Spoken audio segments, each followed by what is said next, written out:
مرحبا يا بنات، كيفكم؟ ان شاء الله تكونوا بخير.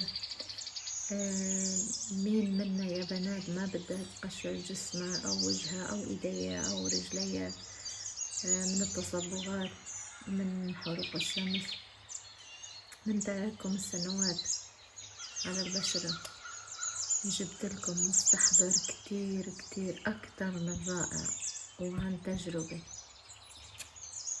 استعملته وفادني كتير، وأرجو منكم تستعملوه لأنه ما بيخوف، لأنه شيء طبيعي، مواد طبيعية.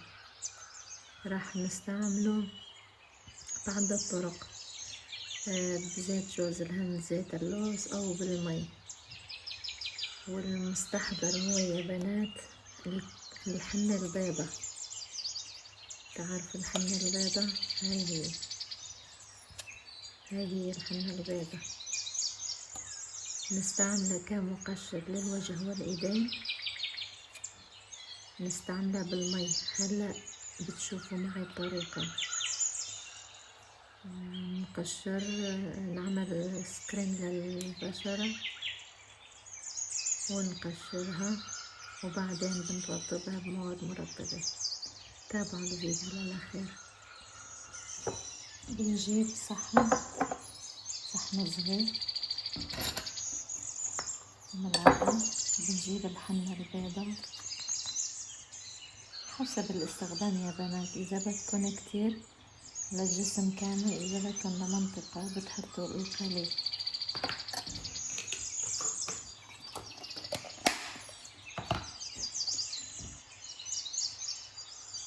بنحط المي على دفعة،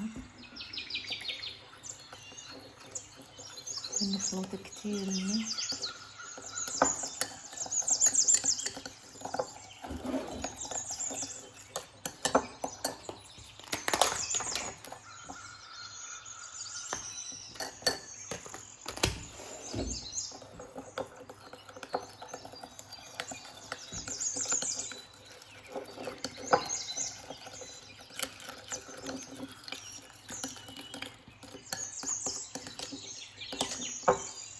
الكريم بيقشر الجسم، بيزيل الجلد الميت والتصبغات والكلف والنمش.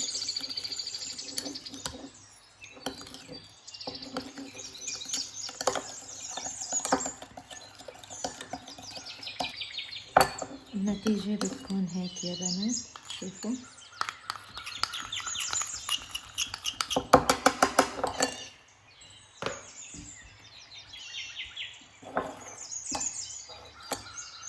هون الإضاءة مو واضحة.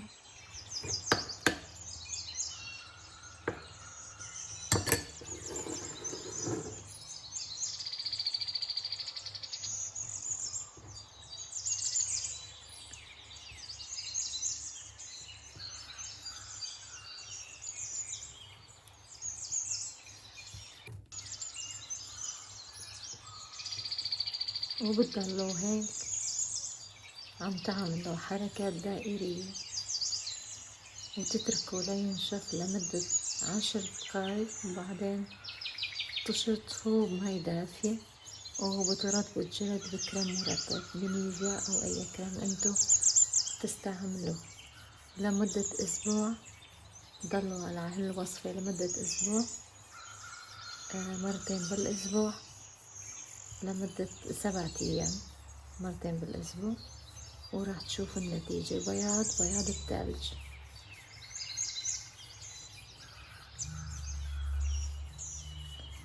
لا تنسوا تدعموني يا بنات وتشتركوا بالقناة، ولا تنسوا اللايك والإعجاب بالفيديو. بعد أسبوع راح تشوفوا النتيجة.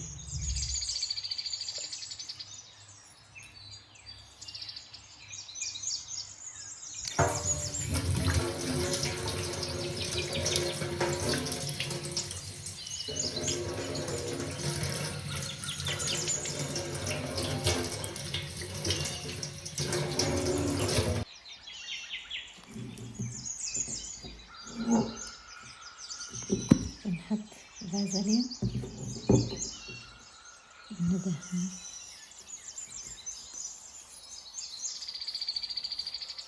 بعد ما حطينا الكريم دهنا وعملنا وفاركنا بحركات دائرية لمدة 5 دقائق، تركنا ربع ساعة. بنغسل مي دافية وبنحط أي كريم مرطب. الخلطة بتستعملوها مرتين بالأسبوع لمدة 7 أيام، يعني شهر.